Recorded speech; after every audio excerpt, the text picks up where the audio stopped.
Okay. Okay. 1, 2, 3, go. Good evening, everyone. So, this evening we will report the sociological criticism, and this is the group 9. The first reporter will be Clint Andrei Sesbino, and he will report what is sociological criticism. So, what is sociological criticism now?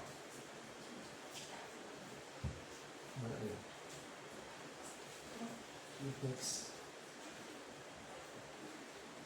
So, sociological criticism looks at how a story reflects or comments on society and its issues, like class, race, or gender.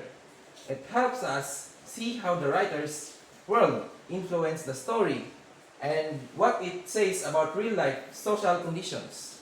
Next. So, what are the examples of sociological criticism?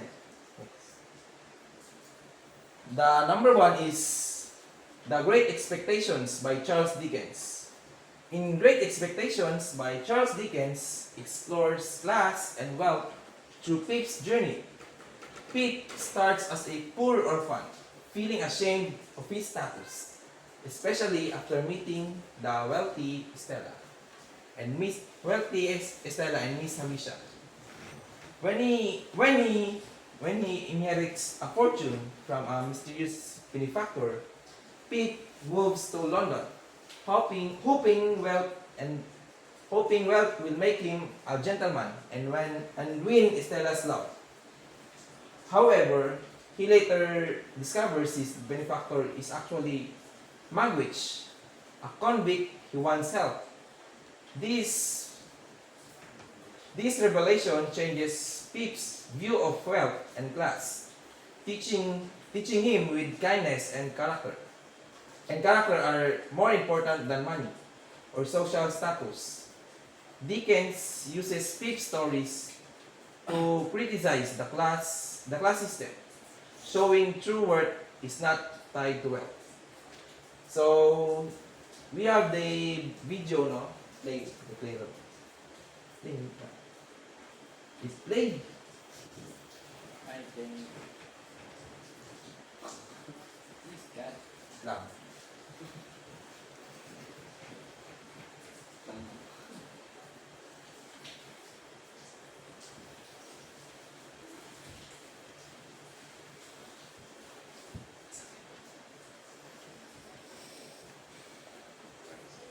And Professor Foster. Come along, boy. Do you wish to see this action?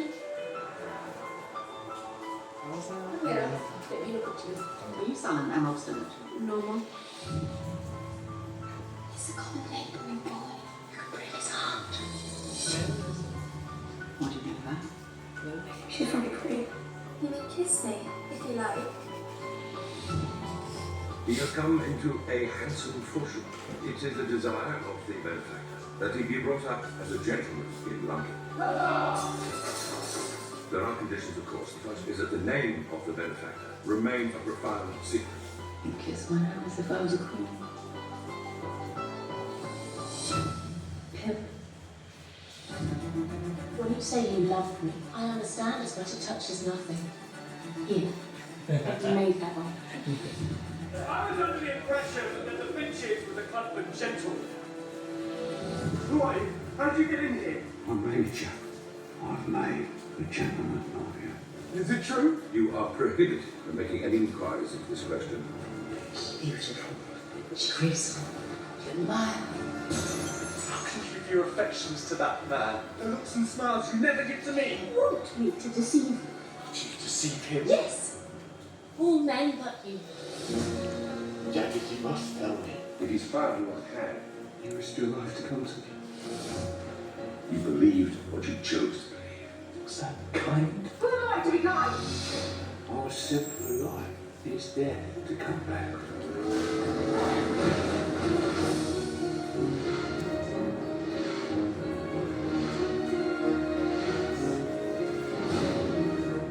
I stole her heart away. Put ice in its place. It's not natural. It is natural. In me. Yet still I love you.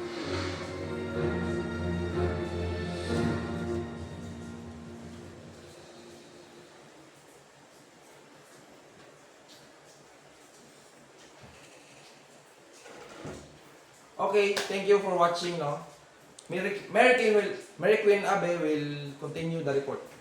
Thank you.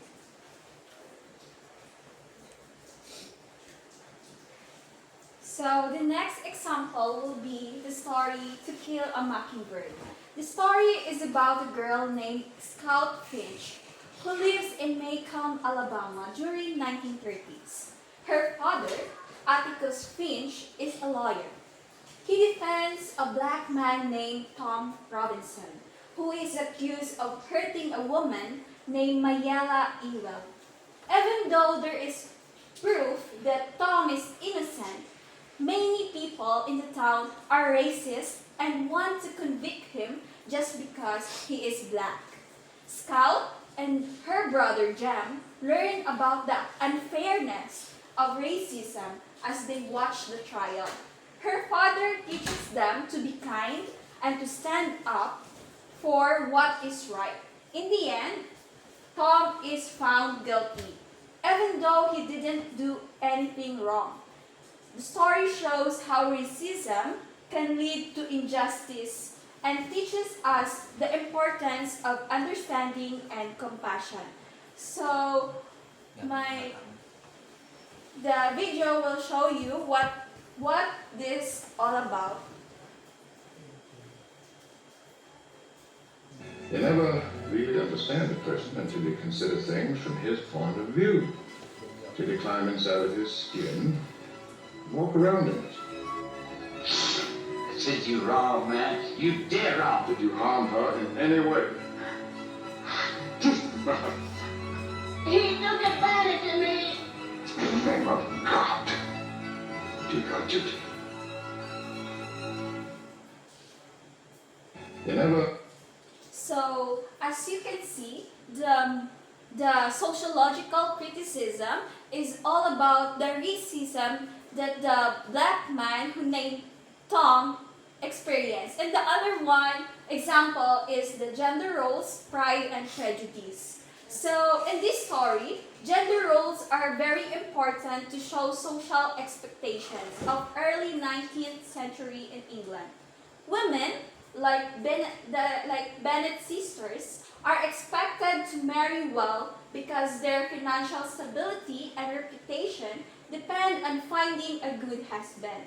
For example, Mrs. Bennet focuses on finding wealthy husbands for her daughters, especially since their family estate can only be inherited by male.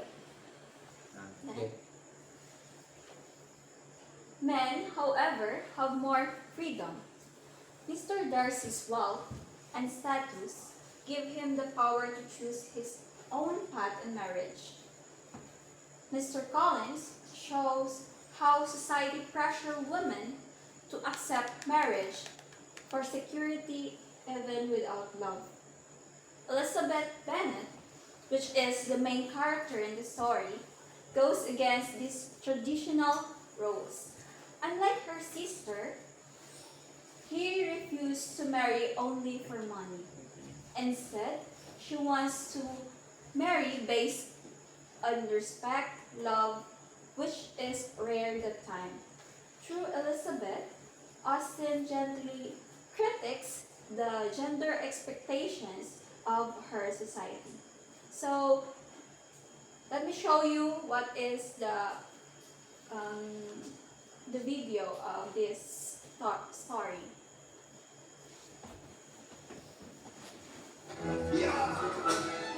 He's here. Is he amiable? Is he handsome? He's single. Apples. Oh my goodness! Everybody behave naturally. Mr. Collins, at your service. In an era when marrying a rich man was the most a woman could hope for, Elizabeth Bennet was way ahead of her time. I singled you out as the companion of my future life. Sir, I cannot accept you. Don't worry, Mr. Collins. Tell her you insist upon them marrying. Oh, please. You will have this house. I can't marry him. Senior sisters are destitution. You cannot make me. From Jane Austen, the beloved author of Emma and Sense and Sensibility, That is Mr. Darcy. He looks miserable, poor soul. Miserable he may be, but poor he most certainly is not. Do you dance, Mr. Darcy? Not if I can help it. What on earth have you done to poor Mr. Darcy? I have no idea. I do not have the talent of conversing easily with people I have never met before. Perhaps you should practice. May I have the next dance, Miss Elizabeth? It be most inconvenient since I've sworn to loathe him for eternity. Nay. He's so rich. My heavens, the snob you are. This fall, Focus Features presents the story of a modern woman Mr. Darcy is engaged to my daughter. Do you think his union can be prevented by a young woman of inferior birth? who discovered the one person she cannot stand is the one man she may not be able to resist. Did you expect me to rejoice in the inferiority of your circumstances? From the first moment I met you, your arrogance made me realize that you were the last man in the world I could ever marry. Do you not think him a handsome man? Yes, he is. From the producers of Bridget Jones's Diary and Love Actually, He's been a fool, but then so have I. We are all fools in love. Keira Knightley, Matthew McFadden, Brenda Blevin, Donald Sutherland, and Judi Dench. You have bewitched me, body and soul. I thought you didn't like it, so did I. So did we all. Pride and Prejudice.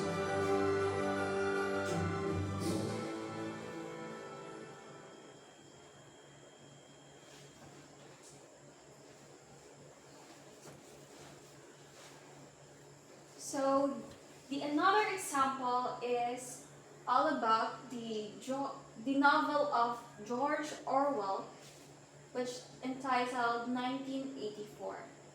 So in 1984, world is controlled by powerful governments. The story takes place in Oceania, where the party led by Big Brother has total control over everyone's lives. People are watched constantly, and the party changes history and even controls what people think. Winston Smith, the main character of the story, works for the party, rewriting historical records to match its propaganda.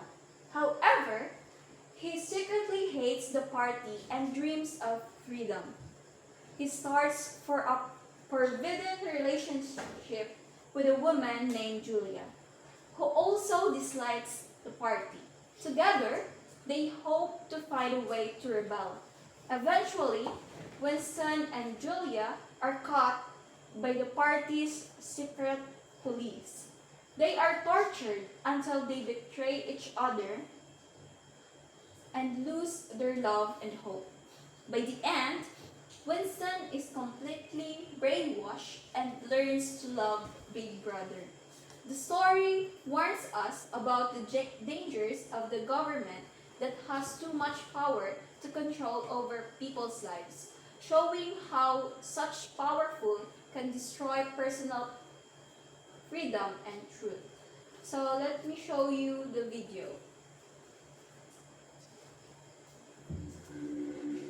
If you want a vision of the future, imagine a boot stamping on a human face. It's not so much staying alive, staying human is important.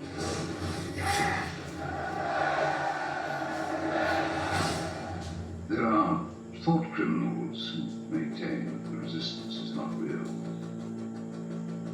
Believe me, Winston, it's very real.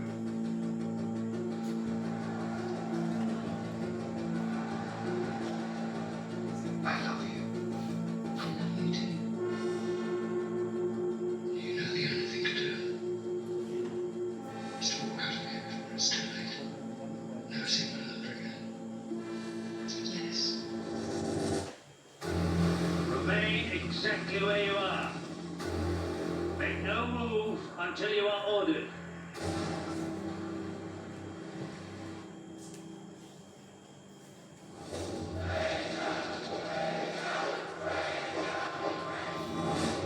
Only the disciplined mind can see reality. They can talk to you, make you say anything. They can't make you believe it. What are your true feelings towards Big Brother?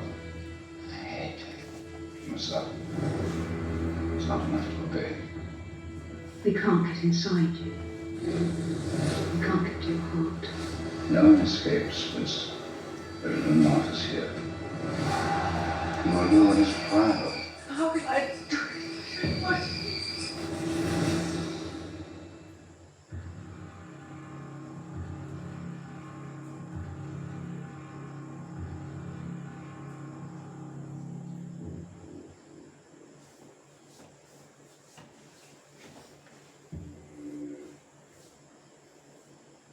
So the sociological criticism in that video is all about the government that corrupts the society. And so let's move on to another example, which is the Graves of Wrath by John Steinbeck. So this story of Joad is all about the Joad family. During the Great Depression, Tom Joad returns home to find his family has lost their farm due to banks taking over land. They decide to leave Oklahoma to travel to California for a better life. On their journey, the Joads faced many hardships like hunger and discrimination. When they arrived in California, they discovered that there are few jobs and those that exist pay very little. Workers are treated badly by landowners who take advantage of their deprivation. The story shows the struggle of poor farmers and migrant workers, highlighting the unfair treatment they receive. Through the Joad family's experience, the author points out the issues of inequality, the need for people to come together to fight for their rights. In the end, the novel encourages hope and strength for the human spirit in facing injustice. And the video here.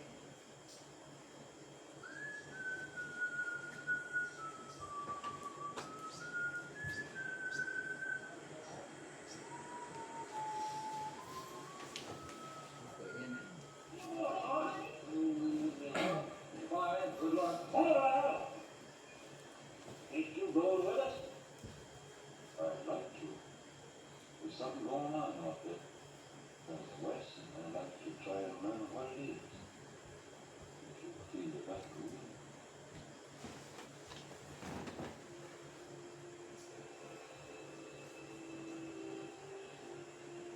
We have here 50 years, same place. Everybody's leaving, going out to California.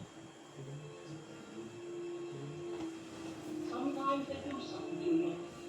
It hurts you, they get mad, and then they get mean. And it hurts you again, they get meaner and meaner. But being no boy or man anymore, just a walking chunk of mean man. I don't know whether it's good or bad. It don't matter much. If I was to play, I'd play for the folks that's alive and don't know which way to turn. People living like pigs. Good, rich land laying foul. Maybe one guy with 1 million acres and 100,000 farmers starving. And I've been wondering if... You're not even to kill nobody. No, not that. That ain't it. It's just... Well, as long as I'm not going anyways, maybe I can do something. Maybe I can just find out something. Just scrounge around and find out what it is that's wrong. Maybe it's like Casey says. If only got a soul of his own, just a little piece of a big soul.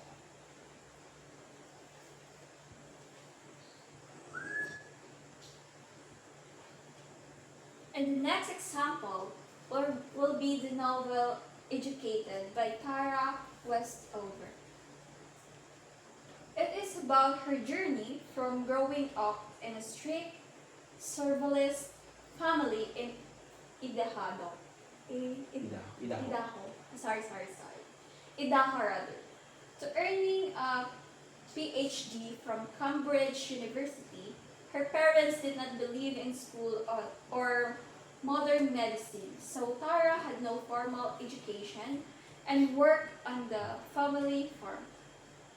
At the age of 17, he decided to change her life and teach herself enough to pass the ACT, allowing her to go to Brigham Young University.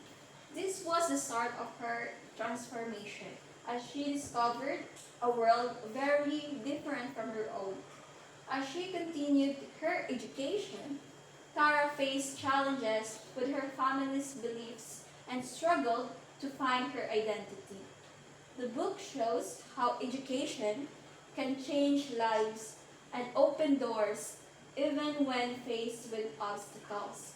Tara's story emphasizes the importance of seeking knowledge and finding one's own path, despite family expectations. And another example will be discussed by the reporter, Mr. Renno Francisco.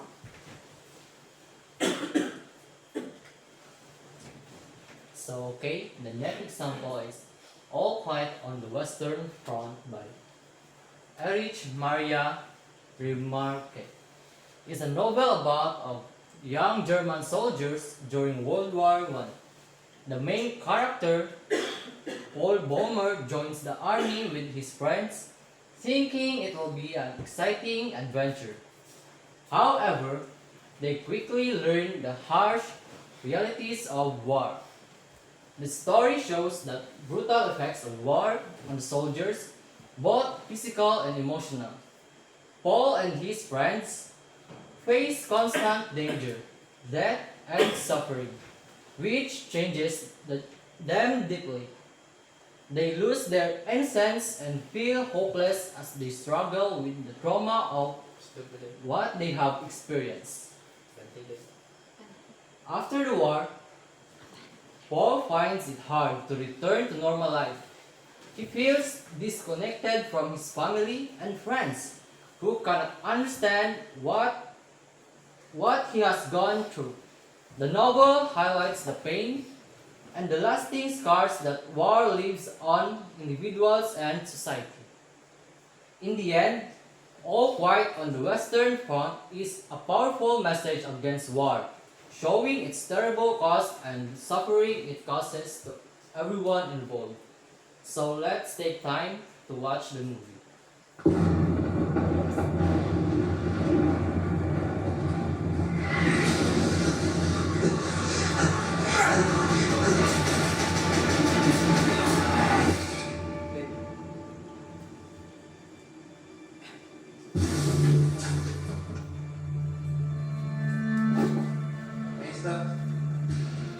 All warm up? Ich möchte eigentlich loslegen.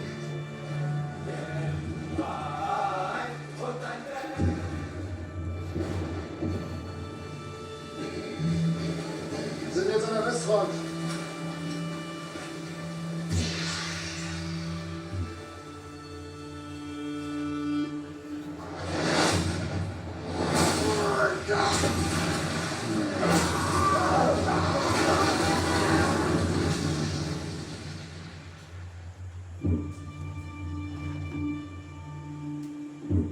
Wieder mehr als 40.000 Tote allein in den letzten Wochen. Es ist vorbei.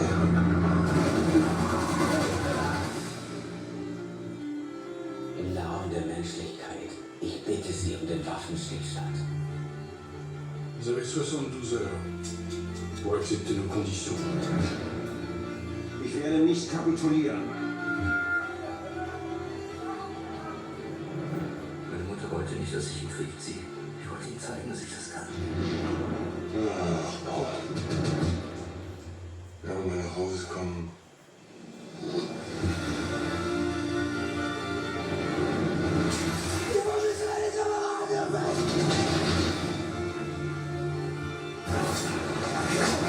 Schließen wir Frieden.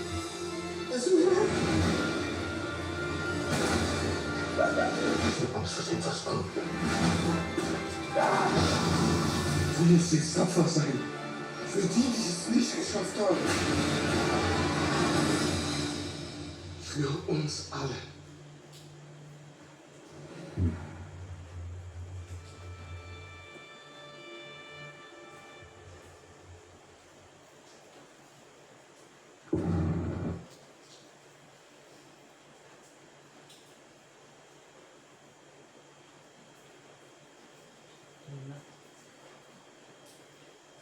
So, how to analyze the text in sociological criticism?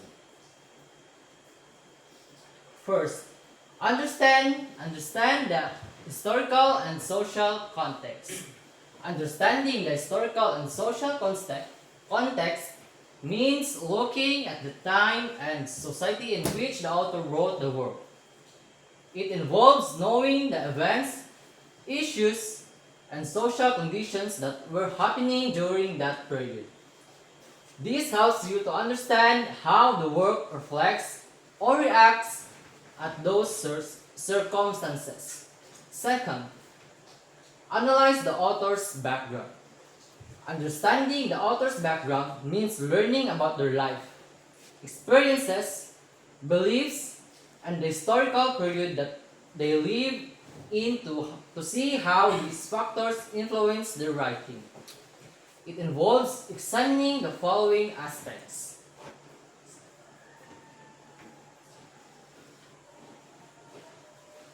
So the third one is examining social issues in the text. Examining social issues in the text means looking at the problems or challenges in the society that the work discusses or highlights.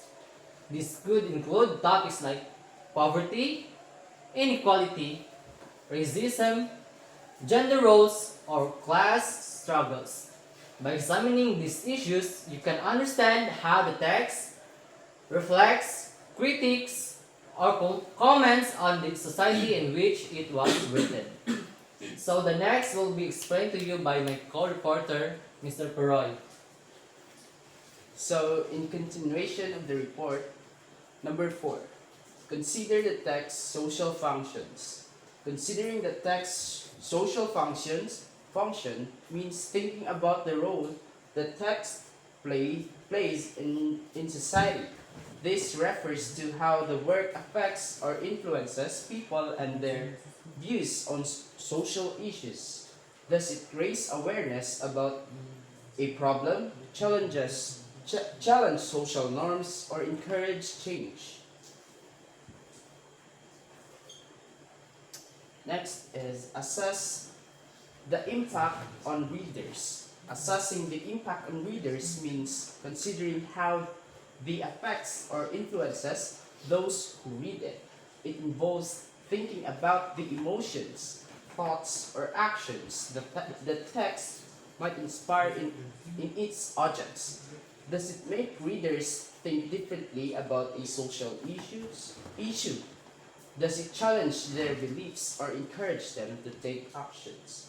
Compare with other works. Comparing with other work means looking at the text alongside other books, plays, or stories to see similarities or difference in how they handle social issues, themes, or characters. These can help you understand the broader message or trends in literature. So finally is support with evidence. Supporting with evidence means providing specific examples from the text to back up your analysis or argument. These could include quotes, description of events, or character actions that directly shows the themes, social issues, or messages you are discussing. And that concludes our report. Thank you.